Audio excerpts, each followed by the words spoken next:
This project has grown out of a dream to raise awareness for the foster care system and for the 17,000 children that we have in foster care here in Michigan. It is also to raise awareness and prayer and compassion for the 6,000 of those children that are waiting for permanent homes. Their parents' parental rights have already been terminated and they are just in a waiting process.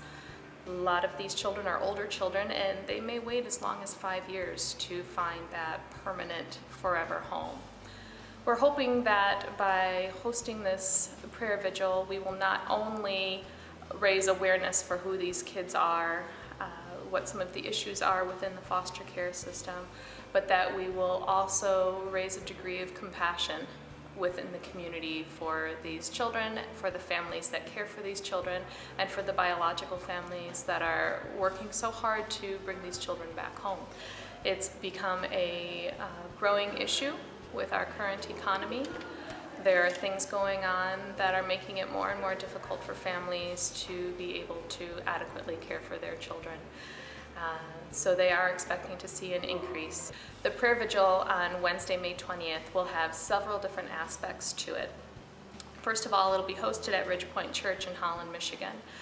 And part of the church will be set aside for a family area where families can bring their children, and there will be interactive prayer points where they can go through and experience hands-on what some of the situations are like for the children as they come into foster care, what it might be like for those biological parents that are being affected by the loss of their children, and also what our families and children can be doing to walk alongside and support these children and these biological families and the foster care families. Area-wide youth groups are invited to come and pray over prayer blankets that they will be creating, and over books and games and toys and personal hygiene items that they will be collecting.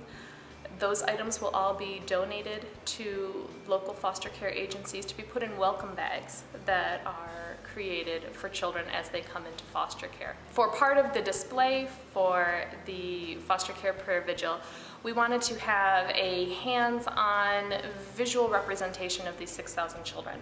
So what we've done is we've taken 6,000 popsicle sticks and we are having families and small groups and youth groups build homes out of these 6,000 popsicle sticks to represent the children that are waiting for a forever family. And last week we had the youth group here at Ridgepoint building those homes, and they just did a great job. It was fun to see the different styles that they came up with, the different ideas for what needed to be a part of that home. Each popsicle stick has the gender and age of a child that is waiting for a home on it, so it's a very visual representation of the children waiting for homes. There's lots of opportunities for local churches to become involved in the foster care vigil still. If you would like more information about getting your church involved, you can contact the missions office at Ridgepoint Church, or you can check out the website www.fostercareprayervigil.weebly.com for more information.